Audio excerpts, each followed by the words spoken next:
Um, so I want to introduce Shawn Leininger. He's with the City of Lakewood, and he is the Director of Planning and Development. And he has a couple of slides that I think will do a better job in giving us a little introduction into his background and history. So with that, Shawn, I'm going to let you take it over and start sharing your screen.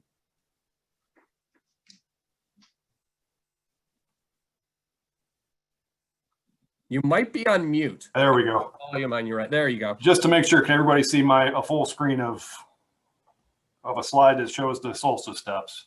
It looks like a beautiful artistic mural. Yes, we can. Awesome. That's what you're supposed to see. Yes, we can. Well, thank you, Mike, and good afternoon, everyone. Thank you all for being here today. Thank you to the Chamber of Commerce for the continued partnership with the City of Lakewood and the opportunity to spend some time with all of you this evening or this afternoon to talk about many of the great development projects that are going on around and throughout the City of Lakewood. I'd also like to thank the Hospice of the Western Reserve for the support and sponsorship of this event and speaker series. As Mike alluded to, before I jump into the update and recognizing that I've only had the chance to be here for a little over 3 months, I wanted to take a couple of minutes to give you some background on me. It's difficult starting a new position during regular times. It's even more difficult to do so during a pandemic. A lot of those opportunities for networking after and before meetings, those just casual interactions out in the community, they don't exist right now. So if nothing else, you can at least learn about me, and then hopefully over time, I'll have the opportunity to learn a little bit more about each one of you individually. So since I had the opportunity to do this virtually, and whenever I mention my hometown, no one ever knows where it is. So I'm going to show you a map of where Wauseon, Ohio is. It's a small town of about 7,000 people. It's 30 miles west of Toledo. I was born and raised there. I'm going to leave you with 3 fun facts about the city of Wauseon. First of all, it's the home to Barney Oldfield. He's a racing pioneer and was the first person to drive a car 60 miles an hour around a circular track. It is the home to Sterlina. Yes, she is a 2-story tall cow and the mascot of the former Sterling Dairy Farm. You're going to have to go to Fulton County to learn more about Sterlina. And the last one is really, according to my wife, who's from Columbus, Ohio, which actually makes this even more ridiculous, is that she believes we have really, really tall corn in Northwest Ohio. So if you've never been to Wauseon, at least you feel like you've been there now. Some fun facts to take away. Eventually, I left the shadows of Sterlina and the tall corn and went to the Ohio State University and ultimately obtained my master's in city and regional planning. From there, I spent a better part of a decade or so working for a couple of communities on the northern outer belt of Columbus and Powell and Delaware, Ohio. While working for these communities, which really at the time were at the epicenter of one of the top 10 fastest growing counties in the entire country, in this case, Delaware County. I really tried to learn as much as I possibly could, experience as much as I could with city planning and just public administration. Unfortunately, I had a couple of great mentors. They allowed me to get involved in everything from long-range planning to code enforcement, historic preservation, had the opportunity to write code, design guidelines, and then also manage programs and people, and ultimately got into some economic development programming. Really, my goal was just to be an expert in cities and how they operate. At some point, though, my wife and I, for whatever reason, decided we wanted to move south. So we packed up all of our stuff, and like thousands of other Ohioans, we moved to South Carolina. We ended up in Bluffton, South Carolina. If you've ever been to Hilton Head, you've actually driven through Bluffton. Route 278 cuts through the northern edge of Bluffton. Next time you do go to Hilton Head and you haven't been to Bluffton, I encourage you, this is my Chamber of Commerce moment for Bluffton. Take an afternoon to go experience Bluffton. It's every bit as beautiful as this picture shows. I'd recommend a Thursday afternoon. They have an award-winning farmers market. They shut down the streets of Old Town, and it's a great experience. I did go to Bluffton, though, to lead their growth management department, and ultimately I served as the assistant town manager and the executive director of the town's development corporation, which was really the economic development arm of the town. For me, it was a tremendous opportunity, personally, professionally. We enjoyed our time there, but family comes to visit for the first few years, and over time they tend to stop. And as our kids were getting older, we really missed being home and around our family. So. Oh, wrong way, sorry. So yes, I am one of the few people, if not the only people, along with my family, that you'll maybe ever meet that moved on purpose from the low country of South Carolina to Cleveland, Ohio. in the time we were in South Carolina, my wife's family, who was from Columbus, had relocated to Northeast Ohio. So when we came back, we decided we were going to make Cleveland our new home.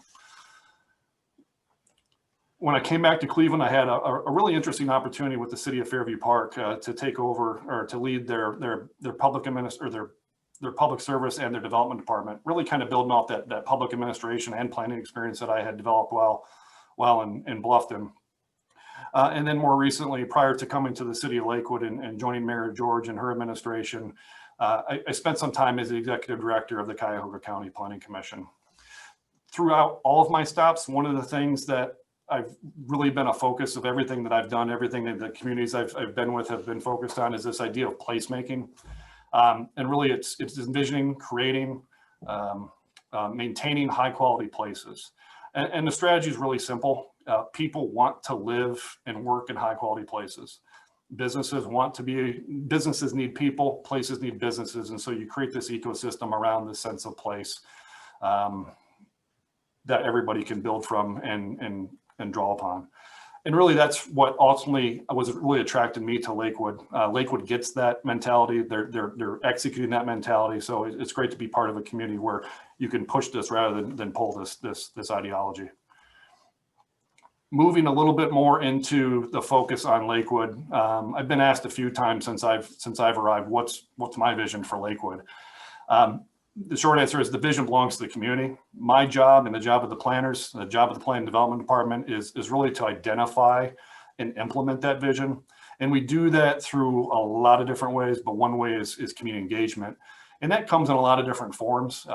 Sometimes it's more deliberate when we have public meetings or surveys that are specific to a specific project or a plan that we're working on. And sometimes it's more casual, more informal, kind of like the conversation or the discussion we're having here today and the Q&A we'll have at the end. So in terms of Lakewood's vision, clearly we've established our vision through the community vision document. And then there's a number of supporting plans, task force, and other studies that really help reinforce that community vision that drive down to the specific action steps that need to be implemented to make that vision a reality. A few of these plans are listed here on the screen. We do update these continually. As an example, the 5-year capital improvement plan gets updated every year as part of the budget process, which we are in the middle of right now. And then next year on our work plan for the planning and development department, we will be updating the 2012 bicycle master plan, which is also a council priority that was identified as part of their thinking for 2021 priorities. So let's get into the development update, really what everybody kind of came here for. Other than being able to find Wasion on a map, which now you can all do, there's 3 things I want you to walk away from today. The first is that through September of 2020, September of this year, building permit volume is up over all of last year, which is a pretty remarkable statement considering where we've been the last 8 or so months. Next thing is major developments are continuing. The pace of each project is a little bit different, which is understandable given some of the market conditions we're in, given the environment we're living in right now. But most importantly too is know that new projects are being planned, especially lately. Our phone, our emails, Zoom, we've been having a lot of conversations with projects that are getting teed up for the next year. So as I mentioned, the building permit volume has been up so far this year over last. And this is the residential construction permits. Again, the blue column 2019, which reflects all of last year. The orange, I guess that's what color that is, representing through September of this year so far. And so what we see here is that permits and plan reviews are up 19% overall of 2019 on the residential side. We see the same thing on the commercial side. Permits are up 23%. Plan reviews are up 66%. And just to understand why that is, not all plans require a plan review. So what this means, we've reviewed more plans that required plan review. So for example, if you were going to change out a hot water tank, that does not require a plan review. But if you're going to upgrade your electrical system or something more involved, that does require a plan review. But at the end of the day, it's good to see that our permit volume is up and really maybe reflects that a lot of people took advantage of the stay-at-home orders to improve their homes and businesses while they're spending more time at home or in their business. One area that's important to point out is where we see some deviation is in this idea of reported construction valuation. So whenever a permit is submitted to the city, an applicant's required to report what the construction value of that project is. So what we see here on the residential side, last year we did $18 million in permit review, or we approved $18 million in construction projects. This year that's down a little bit, but again, remember, we still have 3 months to go. So that'll meet or exceed what we did last year. The most notable difference is on the commercial side. Where all last year we did $21 million in commercial construction permits. This year it's at 8.7. That's not, most likely unless a big project comes in by the end of the year, that's not going to catch up to the 21 million. But what it does show is that really the change in kind of some of the construction projects that we've been reviewing is that they're smaller in scale and cost, and kind of reflects that people are just investing in those minor improvements into their properties during this time. Again, all of this is great news for the city of Lakewood. So let's jump into some of the specific projects that are going on around the community. We'll start here with Lake Avenue Homes as proposed by WXZ Development. This is located on the north side of Lake Avenue between Parkside and Homewood. It's a former Marathon gas station that was recently been demolished, and then the site remediated from the underground storage tanks that existed on the property.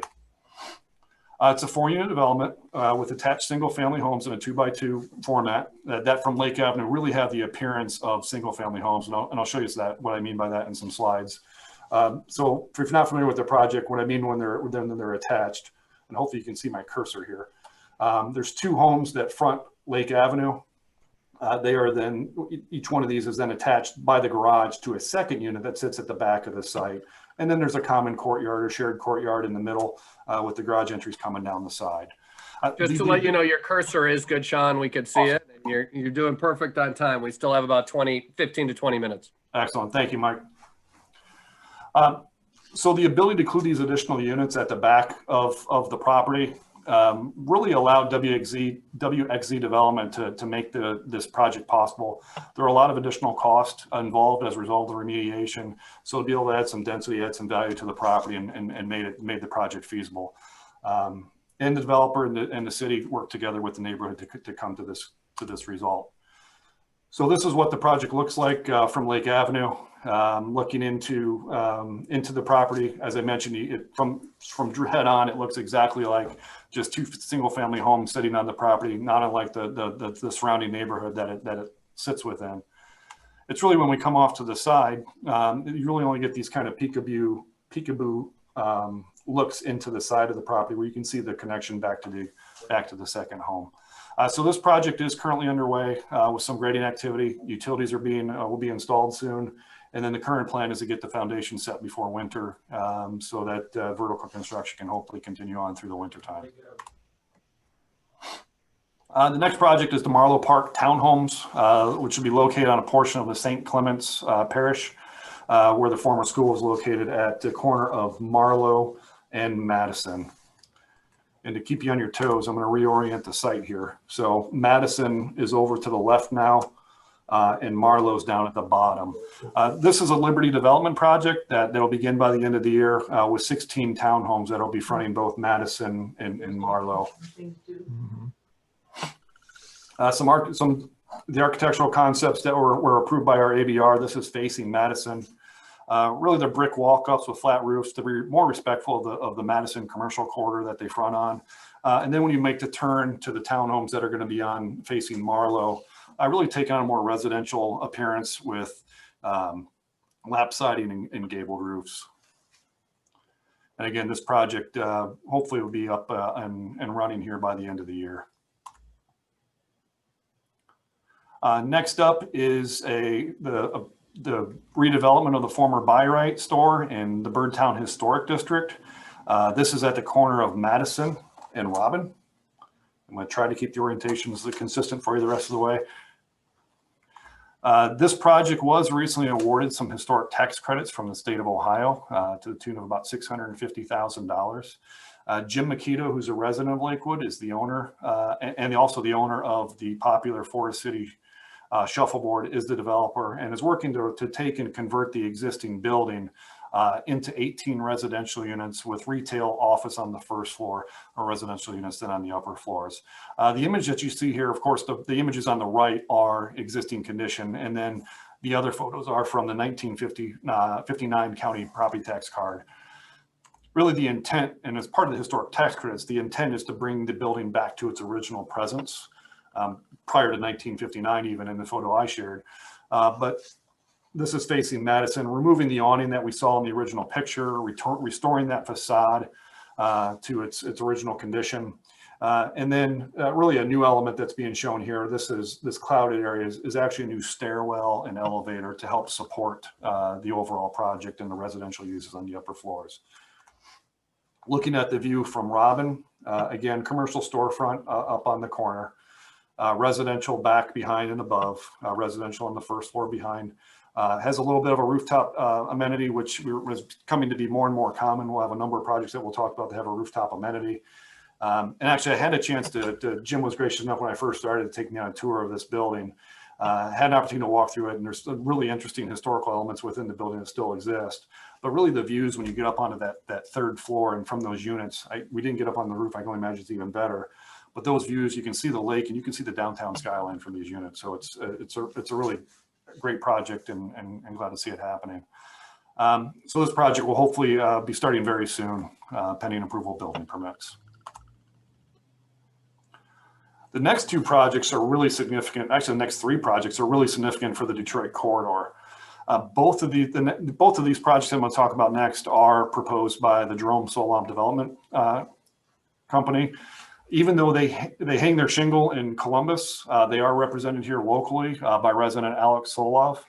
The first project I'm going to talk about is the View West. This is, of course, located on the former Berry dealership site. Buildings will flank both sides of Detroit Avenue, generally around the Orchard Grove and Broccoli Avenue intersections. This is a mixed-use project, as 160 units spread across four stories with some first floor commercial space. One item that's changed since, at least I think it's changed since the last time you saw this as part of my predecessor's update to the chamber, is the inclusion of affordable housing into the project. As a result of continued historic increases in Lakewood's property valuations, we do have a really hot real estate market right now. The city recently amended the community reinvestment area that provides tax abatement for certain property improvements in the city. More specifically, what we did is we amended the CRA to offer a 15-year tax abatement for providing affordable rental units in multifamily developments that have 100 or more units. To be eligible for the tax abatement, at least 20% of the units have to be affordable. And we break that down two ways. So 10% of the units have to be made available to those that earn 80% or less of the area median income, and the other 10% have to be made available to those that earn 120% or less of the area median income. In this case, with 160 units in the project, that results in providing 32 affordable units for the next 15 years as part of the tax abatement. This project has been through ABR, our architectural board review. These are some of the elevations that were submitted and approved as part of that. This is looking east down Detroit. I'm sorry, yeah, looking east down Detroit. And then this is looking across the intersection of Orchard Grove, across to the north building into the Total Foot Care building. Look for this project sometime in 2021, probably mid 2021. Hopefully a little sooner, depending on how the market conditions play out.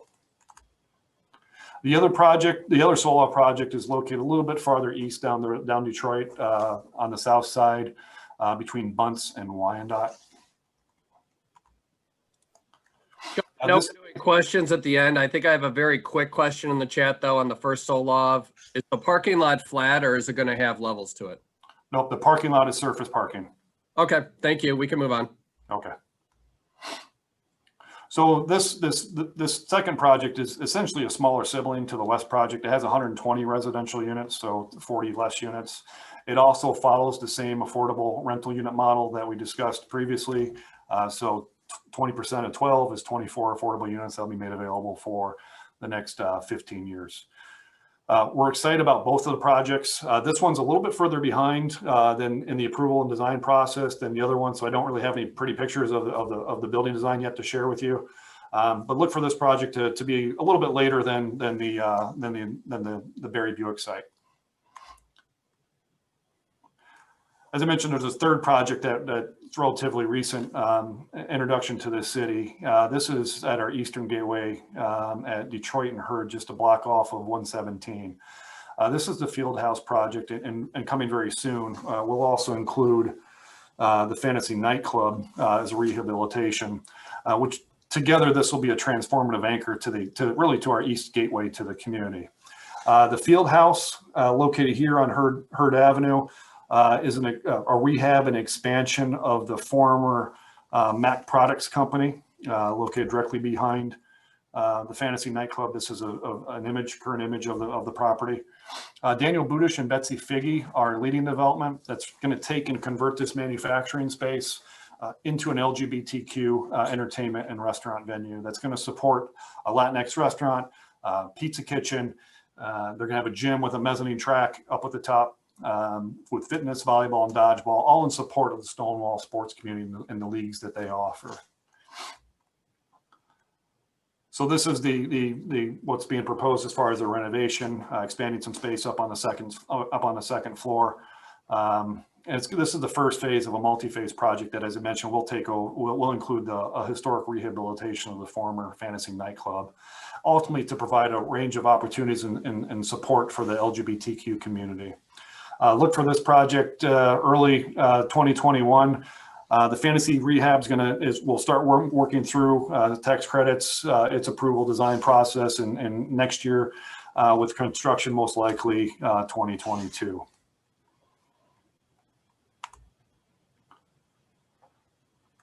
So the city acquired the former Trinity Lutheran Church in 2018.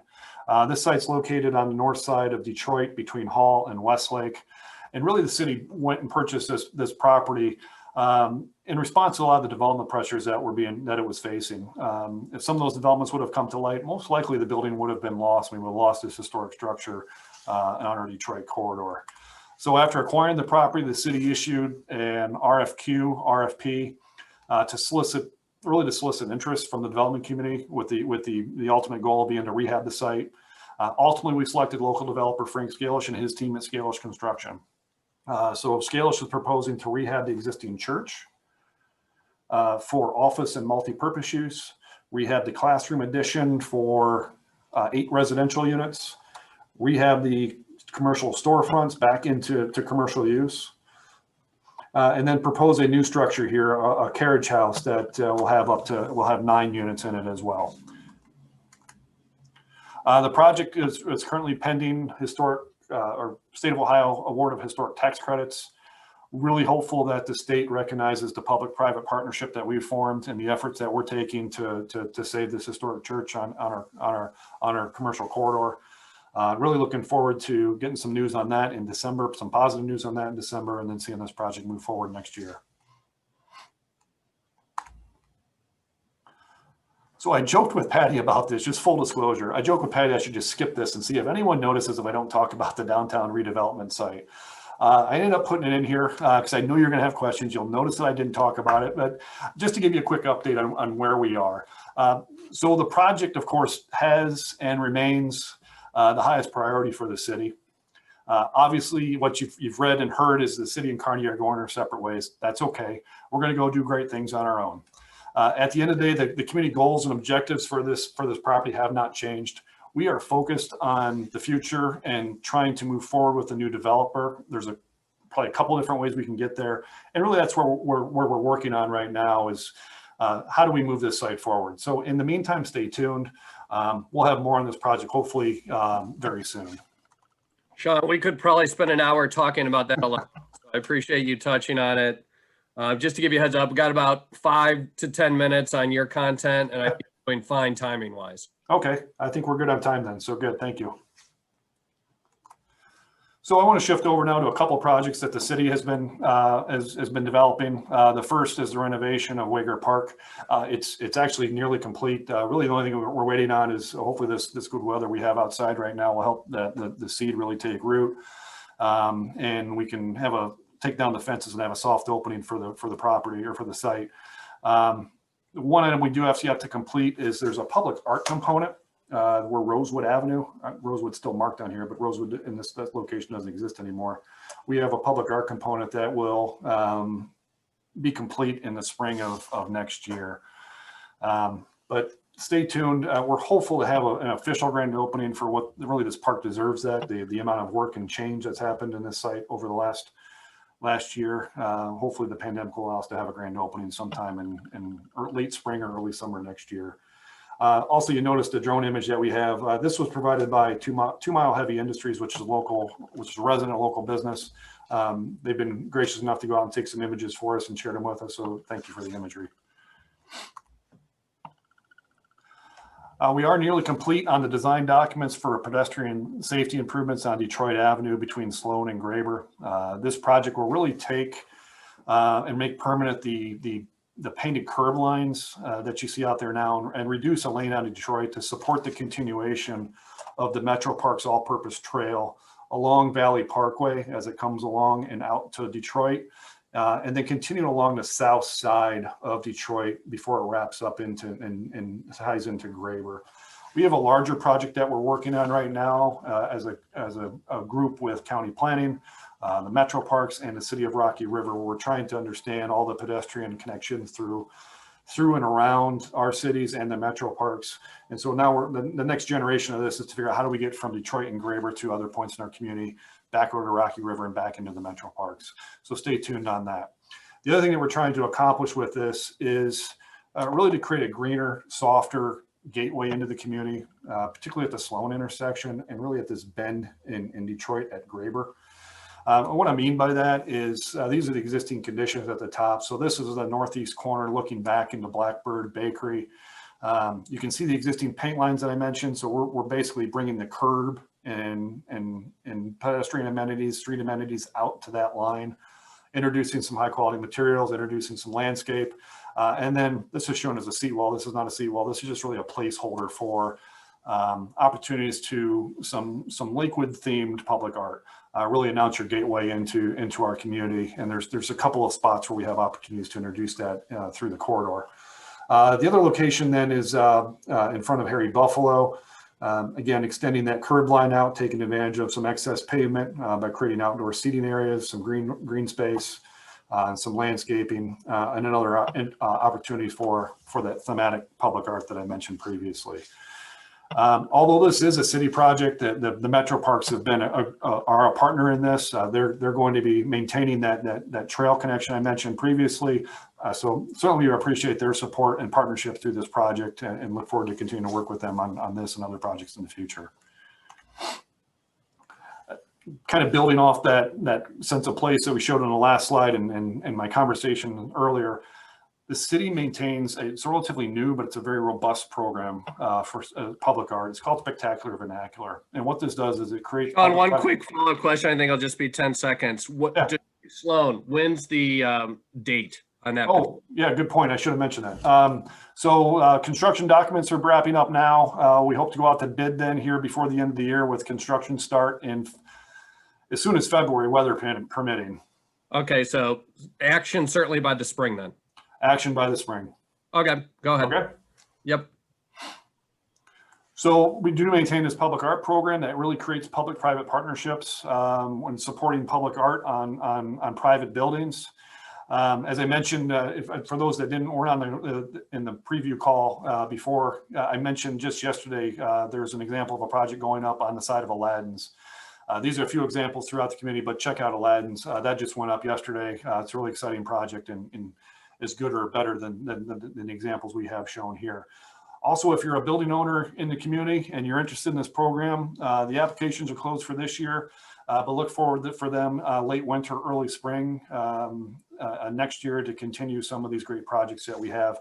Allison Henny in our office really manages that program for the city. So pivoting now, looking at 2021, we have a number of exciting projects that we're looking forward to. A lot of adaptive reviews, historic preservation projects. The St. Cyril Methodius School in historic Birdtown neighborhood has purchased that building and is looking to adaptively reuse it for offices. Liberty Development owns the former Board of Education offices on Warren. Currently working with them on opportunities to rehab and preserve those buildings. I mentioned the Fantasy. And we also have our own projects at the city that we're going to take on in addition to Detroit Sloan. Kaufman Park's set to get an extensive makeover. The Cove Church at the corner of Cove and Lake is set to be redeveloped into an intergenerational community center, where really we take all of the three divisions from youth services, early childhood, and aging, and combine them finally into one location for our human services department. And we have a lot of other projects that I mentioned previously, our phone's ringing. So there's a lot of projects that are still in their infancy and starting to take shape now for 2021. I couldn't leave this presentation without sharing some of the business assistance programs that the city has available to our business community. This is but a few of them. We have many more, but these are the ones that are really targeted towards COVID-19 assistance. I could spend a half hour talking about each one of these programs. If you're interested, please contact me. Check out our website. You can find more information about every one of these things there. I will mention that the small business grant, since I'm sitting in front of a lot of business owners, the city does have a small business assistance program that's in response to the COVID-19 pandemic. We're able to offer up to $7,000 for rent or job retention assistance for businesses up to 50 employees or less. Yes, there are some income qualifications. However, I would encourage you to reach out. Lakewood Alive is our partner on this. Reach out to Ian and his team. They can walk you through it, have a conversation with you, and see if you're eligible for it. I don't know how long these resources are going to be available. It's federal funding. Once it's gone, we may not get any more. So please take advantage of the resources while they're here. And I'm happy to answer questions about any other programs that are listed up here. One last thing before I go. As I mentioned, I'm new to my position, but at the same time, I want to share with you the names of the people that make up the Planning and Development Department. I'm very, very fortunate to be part of such a great and amazing team. Together, we administer dozens and dozens of programs and projects that help the residents and businesses of the city of Lakewood. I think my last task or item that I looked at with our work program, I was up over 80 items. So these are their names. Hopefully you know them. If you don't, reach out to them. They're a talented group of people willing to help the community. And we're a small but mighty team, and I'm proud to be part of them. So thank you. That's my update for this year. Thank you for the opportunity to deliver this year. I recognize it's a little bit different format than we've done in the past. This is my contact information. Please reach out to me. That direct line actually rings to the phone that's sitting 1 foot away from me right now. So I'm open, I'm accessible. I'd love to learn more about everyone in this room and how we can work together to make Lakewood even a better place than it is today. So thank you. Shawn, thank you so much for fitting probably 90 minutes worth of content into 30 minutes. Sorry about that. Really hard. I do have just a couple of follow-up questions, but thank you so much for that content. You touched on, I have 12 different items in about 30 minutes. So that was a whirlwind overview. We appreciate you doing that. One quick question on the murals. Do you know if someone previously got historic tax credits, if that impacts being able to do a mural on a building? I don't know the answer to that question. However, there's a lot of different ways to apply a mural to the side of a building other than paint. There's a film, but then also one of the ones that I showed with the streetcar kind of moving through the future. Sure. That's actually a panel that gets mounted to the program. There are some requirements through the historic tax credit program that owners have to commit to follow. So there are some strings. I don't know specifically what they are. I don't know that it would absolutely preclude having public art. It'd be something we'd have to pay attention to and make sure. Who's the contact again at the city for the public art program? Allison Henney. Okay, thank you. I'll go back. Yeah, if you can leave that up for a second, that might be helpful. Yep. I do want to follow up. Prior Prior to the presentation, we did get a question. I don't know if Greg Palumbo is still online with the Lakewood Historical Society, but this might go in tandem with just a general question on the downtown redevelopment. I would say, what is the next step? And can you address briefly the Curtis block, which is the existing structure on the corner there of Detroit? Sure. So the next step is, first of all, as you read, council had approved the terms of our agreement with Carnegie. The next step is to, of course, finalize that agreement and execute it. From there, then we will work with city council on how do we move forward with that next developer. And there's really one of two ways that we can go. Through the RFP, RFQ process, the city selected 2 developers to move into the RFP, Carnegie and then Casto. One opportunity that we have is to give Casto the opportunity to respond and see if we can reach some type of development agreement with Casto. Short of that, the other option is to go back out to the development world and essentially resolicit RFQs and go back through that RFP process. Makes sense. So you either go back to the second finalist or you go back to Correct. And as far as the Curtis building, it remains our priority to save and preserve that building as part of any redevelopment of the former hospital site. That building's in some distress. We're paying attention to that, but it's still our intention is to preserve it and keep it as part of the redevelopment. Okay, thank you for addressing that. We did have a follow-up question on the parking, once again, going back to the Solov development, whether that was a change from the original plan being street parking, and then just briefly addressing having a street level parking on Detroit and what that might look like with the scape of Detroit Avenue. So as far as what was previously approved, unfortunately, that's the downside of me only being here 3 months. Sure. I don't know that history. Okay. In terms of what that looks like from Detroit, it was something that both Planning Commission and the ABR spent a considerable amount of time on, trying to make sure that how it's executed is buffered, landscaped, and fit in as much as it can. But the idea is to blend it in seamlessly into the Detroit streetscape to the extent that you can do that with a parking lot. Sure. Are there any public forums coming up for any of this development? Feedback either for like Detroit Sloan. You want to speak to kind of the partnership with the public? Detroit Sloan, we're really through our public comment period on that project, and really just taking that public comment now and developing the design documents to move that forward. Certainly, as these projects come back through our boards and commissions, for example, the other Solov project that's on the Spitzer site, yes, there'll be lots of opportunity for public comment in front of at least the ABR. I don't know if that one has to go back to the Planning Commission, but at least in front of the ABR.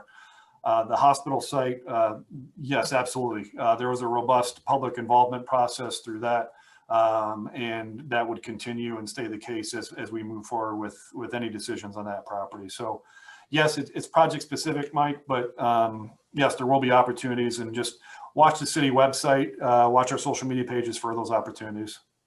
Okay. I think we're going to have to wrap it up there. We want to be respectful of everyone's time. And Shawn, thank you so much. Patty, if you want to take it back over, I know you want to share just 2 save the dates for the chamber as well.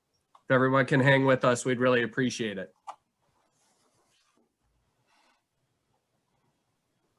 Thank you again, Shawn. That was so interesting. Thank you, Mike.